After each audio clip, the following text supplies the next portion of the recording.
সবাইকে জানাই নমস্কার। আজ অনেকদিন পর আবারও একটা ভিডিও আমাদের চ্যানেলে দিলাম। ভিডিওটা পুরো দেখার অনুরোধ করলাম।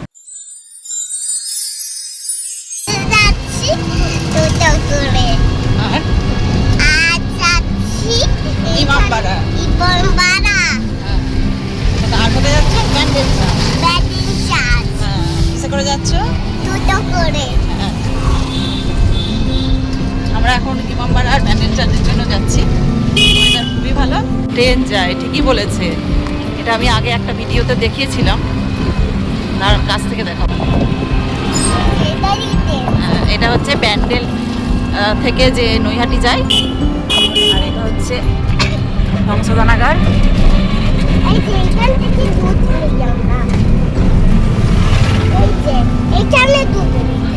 ও এখান থেকে দুধ নেয়, সেটা বলে দিল। ও এসেছে মাঝে মাঝে। আর এই যে ব্রিজটা, আমার একটা ভিডিওতে আমি অনেকটা দূর থেকে এই ব্রিজটা দেখিয়েছিলাম। এখানটা হচ্ছে হুগলিঘাট স্টেশন।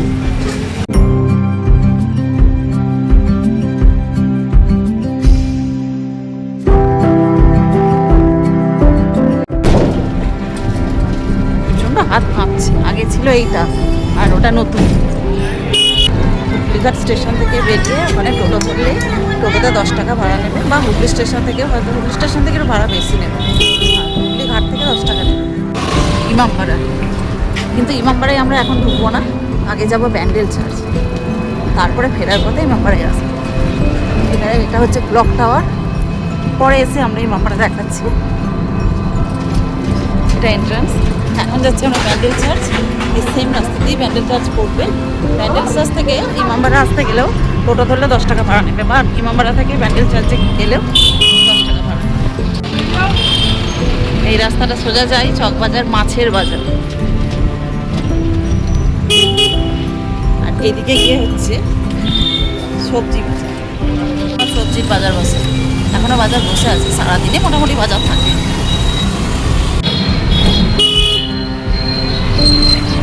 এই যে রাস্তাটা, এটা আসছে ব্যান্ডেল স্টেশনের দিক থেকে। ব্যান্ডেল স্টেশন দিক থেকে এসে সোজা এইদিকে চলে যেতে হবে। টোটোতে আসবেন বা অটোতে আসবেন, 10 টাকা হয়তো ভাড়া নেবে। সোজা এসে ব্যান্ডেল চার্চ, ব্যান্ডেল স্টেশনে কিন্তু নামতে হবে। ব্যান্ডেল চার্চে আসতে হলে ব্যান্ডেল স্টেশনেই নামতে হবে। Bandel church, clock tower. আজকের ওয়েদার এতটাই সুন্দর,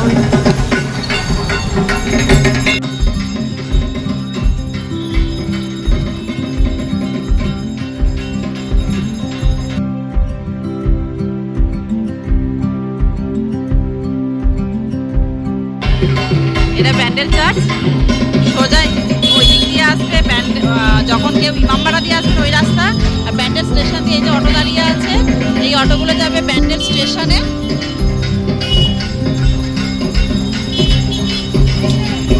এই দিকটা যাচ্ছে ত্রিবেণী, এটা ত্রিবেণী যাচ্ছে, আর এদিকটা যাচ্ছে চুচুড়া।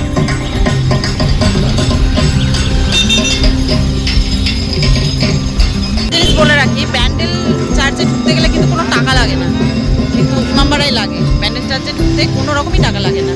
আর ওই সাইডে দাঁড়ান আপনাদের দেখায়, এই যে দোকানগুলো দেখছেন, এখানে সমস্ত রকমের, এই যে মোমবাতি ঝুলছে দেখতে পাচ্ছেন কি জানি না, এই যে মোমবাতি ঝুলছে, যীশু খ্রিস্টের সেই মূর্তিগুলো আছে, এই মোমবাতি নানান রকম অনেক দোকান আছে। ওইদিকে ওটা গঙ্গার ধার যাচ্ছে, সোজা ওই দিকটা গঙ্গার ধারে চলে যাচ্ছে।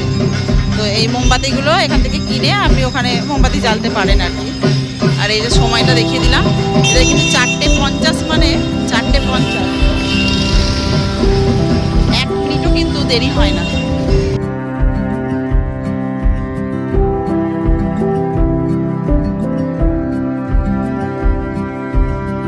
এই যে এরিয়াটা দেখছেন কি সুন্দর। আর এই গেটটা এমনি সময় খোলা থাকে না, এই গেটটা একমাত্র 25শে ডিসেম্বর থেকে 1লা জানুয়ারি এই গেটটা খুলে এই দিক দিয়ে ঢুকে ওই দিক দিয়ে বেরিয়ে যায়। তখন আর ওই ভিতরে এই দিক দিয়ে ঢুকতে দেয় না, এমনি সময় এই দিক দিয়ে ঢুকতে পারবেন। এই গেটটা তখন বন্ধ থাকে। ওই যে ভিতরে দেখতে পাচ্ছেন, এখানে প্রেয়ার হয়।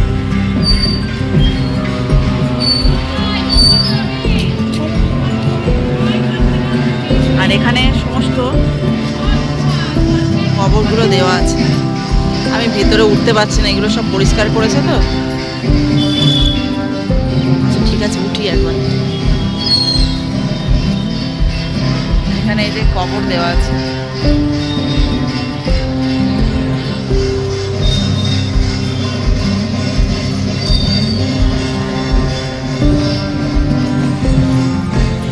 ওই দিক দিয়ে ভিতরে যাওয়া যাবে না, ওটা যেতে গেলে আপনাদের আসতে হবে 25শে ডিসেম্বর থেকে 1লা জানুয়ারি। তো ওই সময় এদিকটা খোলা পাবেন, এদিকটা অন্য সময় কিন্তু খোলে না, ঢুকতেও দেয় না এদিকটায়। আর এখন যেতে গেলে সব মানুষ এদিক দিয়েই যায়। হচ্ছে গেট।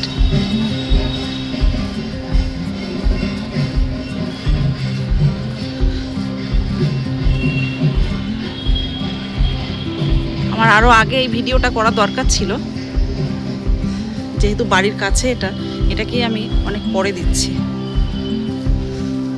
খুব ভালো জায়গা, আপনারা চাইলে আসতে পারেন। তবে এই দিনের বেলা, এই দুপুরবেলা আসবেন না। আজকে ওয়েদারটা খুবই ভালো বলে, তাই বৃষ্টির ওয়েদার, মেঘলা দেখতেই পাচ্ছেন, আকাশে একদম মেঘ জমে আছে, কোনো রোদ নেই। নাহলে এই গরমে এই সময় আসা এখানে একদমই উচিত নেই। বিকেলের দিকে আসবেন, কিন্তু ওই যে টাইম দেওয়া আছে ওই টাইমের মধ্যে আসবেন কিন্তু, কারণ টাইম পার হয়ে গেলে ওরা 1 মিনিটটা থাকতে দেয় না।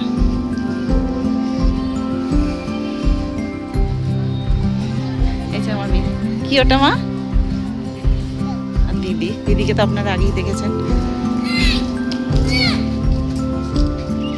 আমার ভিডিওর আর একটা সঙ্গী, দিদি আর আমার হাজবেন্ড দুজনে। যখন দিদি থাকে হাজবেন্ড থাকে না, যখন হাজবেন্ড থাকে তখন দিদি থাকে না। চল এদিকটা দেখি, চলো। এদিকে মনে হচ্ছে কাজ হচ্ছে, বন্ধ করা আছে।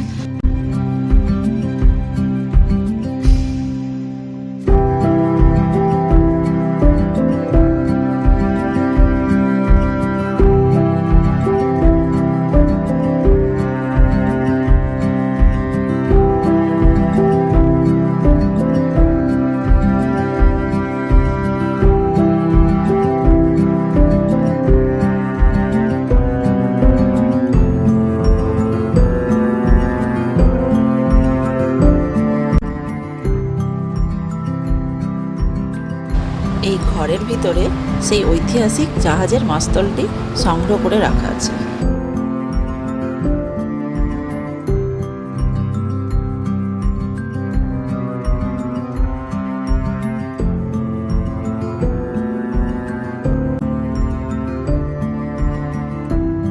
কথিত আছে কোনো এক পর্তুগিজ নাবিক ঝড় থেকে রক্ষা পাওয়ার জন্য মানত করেছিলেন।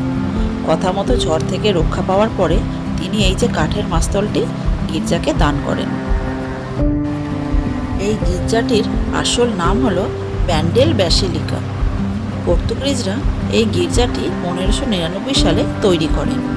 এটি ভারতবর্ষের প্রাচীনতম গির্জাগুলির মধ্যে একটি।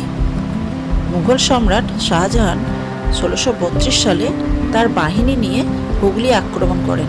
তখন গির্জাটি ধ্বংস হয়ে যায়। এই আক্রমণে একজন অলৌকিকভাবে বেঁচে যায় বলে বিশ্বাস করা হয়। পরে 1660 সালে আবার এটির পুনর্নির্মাণ করা হয়। 1988 সালে রোমান ক্যাথলিক চার্চ এই গির্জাটিকে ব্যাসিলিকা হিসাবে স্বীকৃতি দেয়, যা এর ঐতিহাসিক ও ধর্মীয় গুরুত্বকে তুলে ধরে।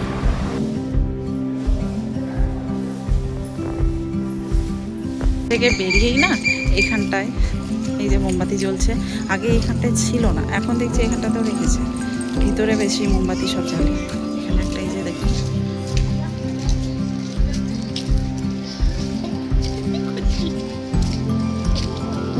এটা হচ্ছে গেট। এত মানুষ ঘুরতে এসেছে খালি। সমস্ত ধর্মের মানুষ আছে এখানে, কোনো রকম জাতি ভেদাভেদ নেই।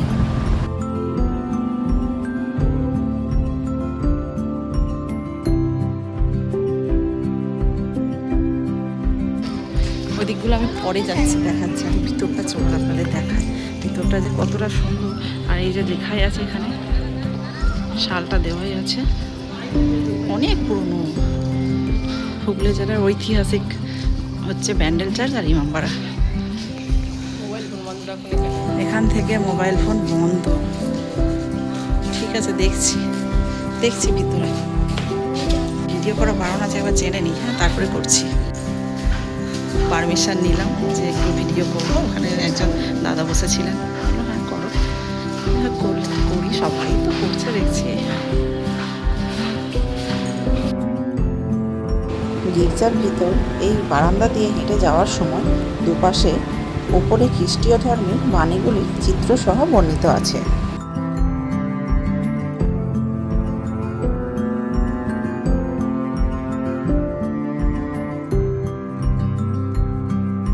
কেউ যদি বাণীগুলি পড়তে চান, ভিডিওটি পজ করে পড়ে নিতে পারেন।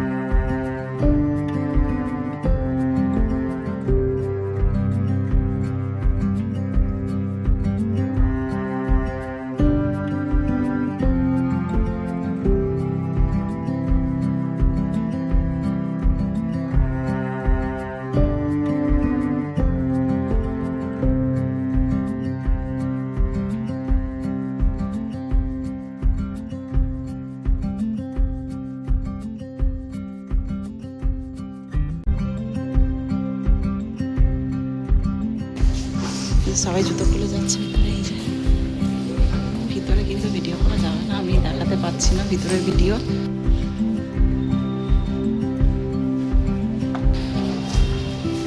এখানে হচ্ছে সব জুতো খুলে ভিতরে পেয়ারে যাচ্ছে। আর এইখানে সবাই মোমবাতি জ্বালে। চলুন ওদিকটা দেখাচ্ছি, এদিকটাকে দেখায়। এখানে প্রার্থনা হয়, ভিতরে কিন্তু ভিডিও করা যাবে না, আমি ভিতরে ওই জন্য ঢুকতে পারছি না। আর এইখানে এই যে মোমবাতি জ্বালে সবাই।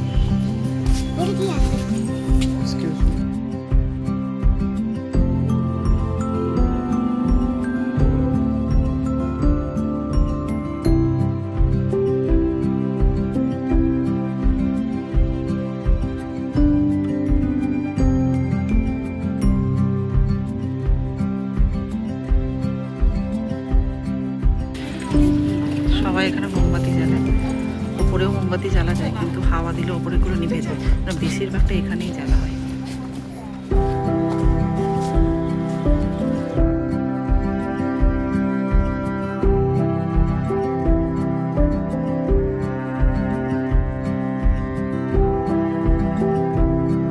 হোলি ওয়াটার বা পবিত্র জল হিসাবে এই জায়গাটি সম্মানীয়। অনেকে এখানে পয়সা ফেলে মানত করেন বা মানত পূরণ করেন।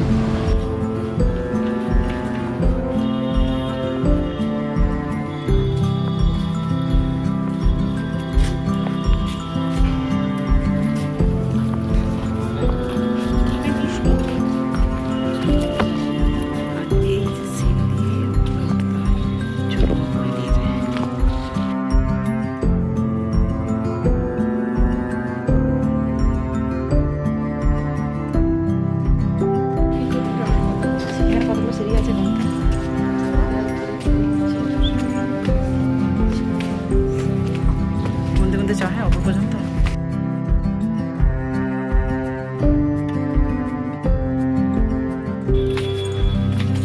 সিঁড়ির ইয়েগুলো দেখুন, খুব সুন্দরভাবে করা আছে। এই হচ্ছে, এই যে আমরা উঠছি, এটাতে কিন্তু খালি উঠতেই পারবেন, নামতে পারবেন না। আবার সেটা আবার অন্য দিক দিয়ে।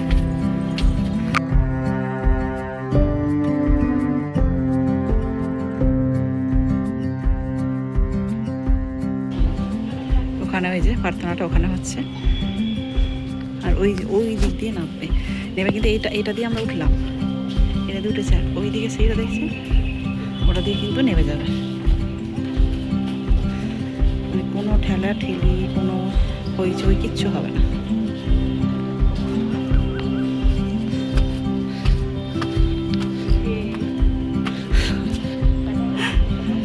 ওরা উঠে গেছে, আমি এখানে ভিডিও করছি, ওরা উঠে গেছে। আমি দিদিকে বলেছিলাম দিদি সিঁড়ি কতগুলো আছে গুণ, তো গুনলো, গুনে বলছে 75টা সিঁড়ি আছে ওঠার সময়। এখানে সবাই এই যে প্রার্থনা করছে, প্রার্থনা স্থান লেখাই আছে দেখুন এখানে। প্যান্ডেল চার্চের যে ক্লক টাওয়ারটায়, এখানে কিন্তু ওঠা যায় না, কিন্তু ইমাম ইমামবাড়াটাই ওঠা যায়।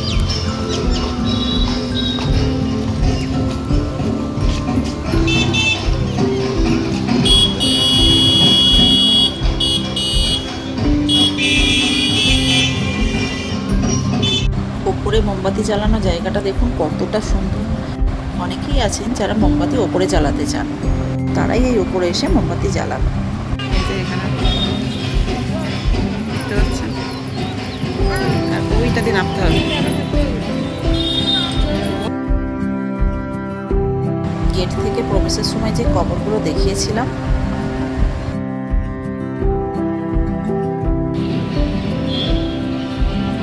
গঙ্গা।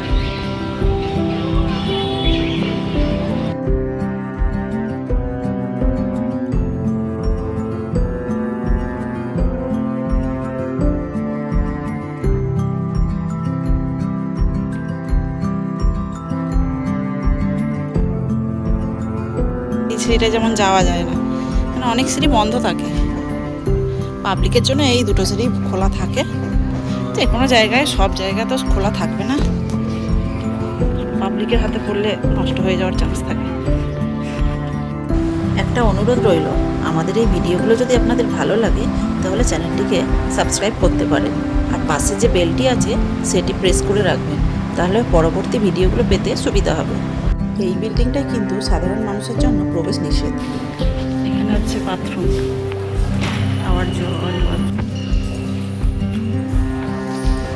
এটা হচ্ছে বারান্দার অপর প্রান্ত। ওই একইভাবে খ্রিস্টীয় ধর্মের বাণীগুলি চিত্রসহ বর্ণিত আছে।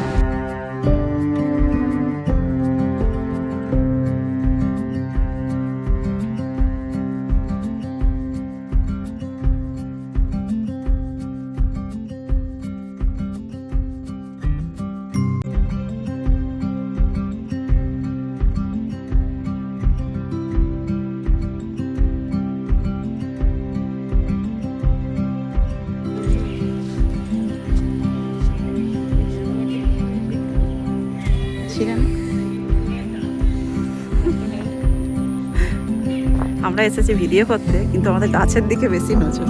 খালি দেখছি এই গাছটা কি সুন্দর দেখতে দেখ, ওই গাছটা কি সুন্দর দেখতে দেখ।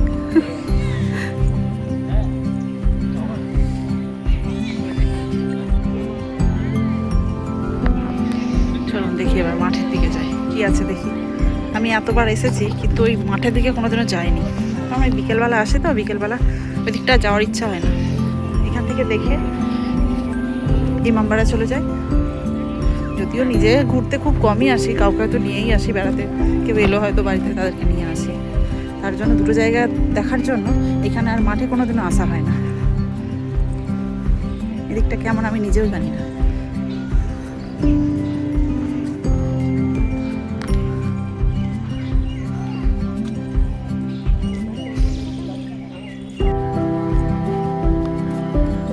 এখানে অনেক মূর্তি করা আছে। একটা জায়গার জন্য যদি আসেন তাহলে এখানে হয়তো কেউ হয়তো খাবার দাবার এখানে অ্যালাউ করে, হ্যাঁ তো ব্যাগ ট্যাগ সব আছে। তো এসে খাবার নিয়ে এসে এখানে ছোটো মোটো পিকনিক খাবার বানিয়ে নিয়ে আসতে করতে পারবেন। অনেক বড় এরিয়া, জায়গাও আছে বসার, অনেক জায়গা।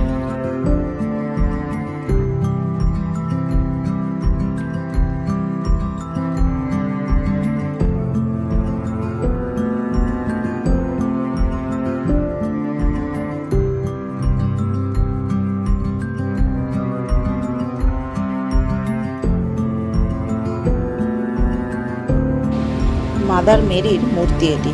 ওনাকে খ্রিস্টীয় ধর্মে মায়ের মর্যাদায় আরাধনা করা হয়। এটা কে বলো তো? তুমি এটা দেখেছো? কে বলো তো, কোথায় দেখেছো এটা? হ্যাঁ, ওটা কে? বাচ্চাটা কে? মেয়ে নয়, ভালো করে দেখো। আর ওই মাটা কে? মাটা নয়, কোলেরটা যিশু খ্রিস্ট, ওটা মা মেরি।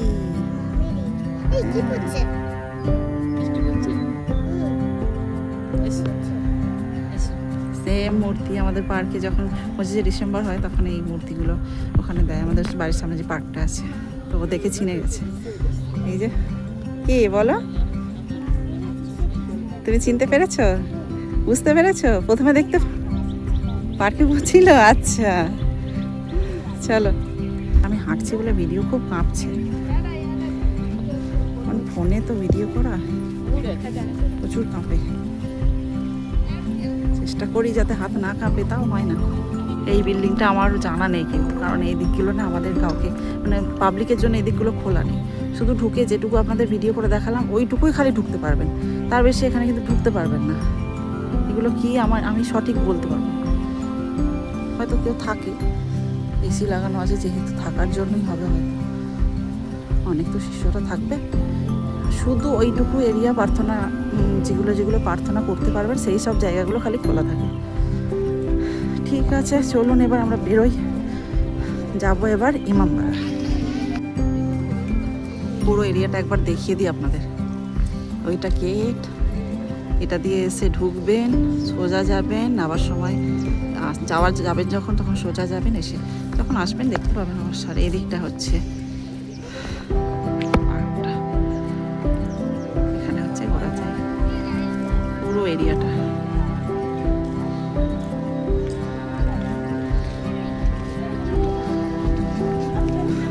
চলুন বেরোই তাহলে। কি পরিমাণে ভিড় হচ্ছে দেখুন। আমরা এলাম কতক্ষণ হলো রে? আমরা এসেছি আধ ঘন্টা হবে না, তাই তো? 15-20 মিনিট হলো এসেছি। তো তার মধ্যে দেখুন তখন ছিল ভিড়, তো ছিল আপনাদের দেখিয়েছি, কিন্তু তার মধ্যে ভিড় দেখুন। ওইদিকে আছে প্রার্থনা, যেখানে প্রার্থনা হচ্ছে সেখানে এত জুতো, মানে কত লোক ভিতরে আছে, আবার এত লোক এসেছে শুধু ঘুরতে। এরা কিন্তু প্রার্থনার জন্য আসেনি, এসব ঘুরতে এসেছে। আর একটা জিনিস দেখাই, যেটা আমি ঢোকার সময় দেখেছি কিন্তু বলতে ভুলে গেছি। এইটুকু গাছে কত যে কাঁঠাল ধরেছে, একদম ডালে ডালে কাঁঠাল।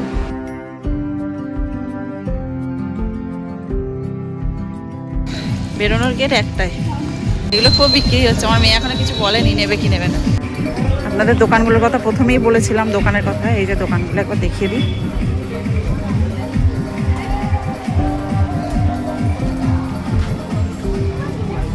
শুধু যে মোমবাতি পাবেন তা নয়, অনেক কিছু পাবেন।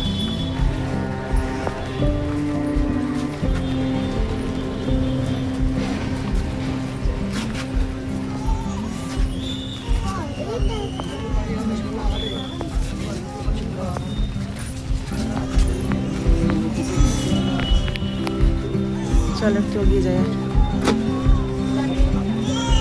এদিকে সোজা গঙ্গার ঘাট আছে, অনেকটা যেতে হবে।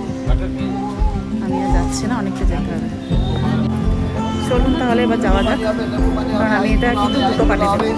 প্রথম পার্টে থাকবে এটা, আর দ্বিতীয় পার্টে থাকবে ইমামবাড়া। কারণ একটা পার্টের দিকে অনেকটা বড় হয়ে যাবে, একটা পার্টে দেখুন মোমবাতি সাইজগুলো দেখুন।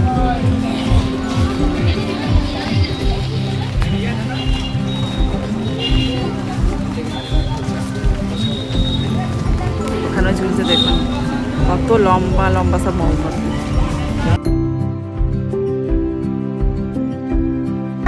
মোটা বেশি তাই তো, ওই জন্য একবার দেখি। 700 টাকা, আরো বড় ছিল,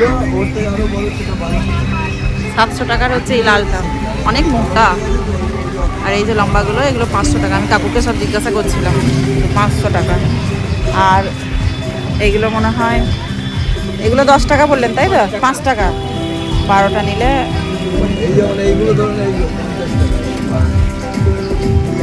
এগুলো সব 50 টাকা। আচ্ছা, আর এগুলো সব 10। আর ওইগুলো হচ্ছে কত বললেন? 100 বললেন তাই তো? 110, এটা 130, এগুলো 170। সমস্ত রকমের এখানে সমস্ত কিছু পেয়ে যাবেন। মোমবাতি, ভ্যারাইটিস মোমবাতি। আর এমনকি শুধু মোমবাতি নাই, যে এসবগুলোও আছে। আমরা কাকুর দোকানে ভিডিও করলাম। আমরা এবার ব্যান্ডেল চার্চ থেকে বেরোতে যাবো, সেই সময় বৃষ্টি এসে গেছে, দাঁড়িয়ে গেছি। কিন্তু ভাবছি টোটো ধরে চলেই যাবো। 2:15 বেজে গেছে, আর দেরি করা যাবে না। এখন ইমামবাড়াটা আছে, তার মধ্যে আবার বাড়ি ফিরতে হবে। তো টোটো ধরেই বেরিয়ে যায়, ছাতা এনেছি সঙ্গে, এবং বৃষ্টির মধ্যেই বেরিয়ে যায়। আজকের ভিডিওটা এই পর্যন্তই। দেখা হবে অন্য একটি ভিডিওতে। সুস্থ থাকবেন, খুব আনন্দে থাকবেন আর আমাদের সাথে থাকবেন।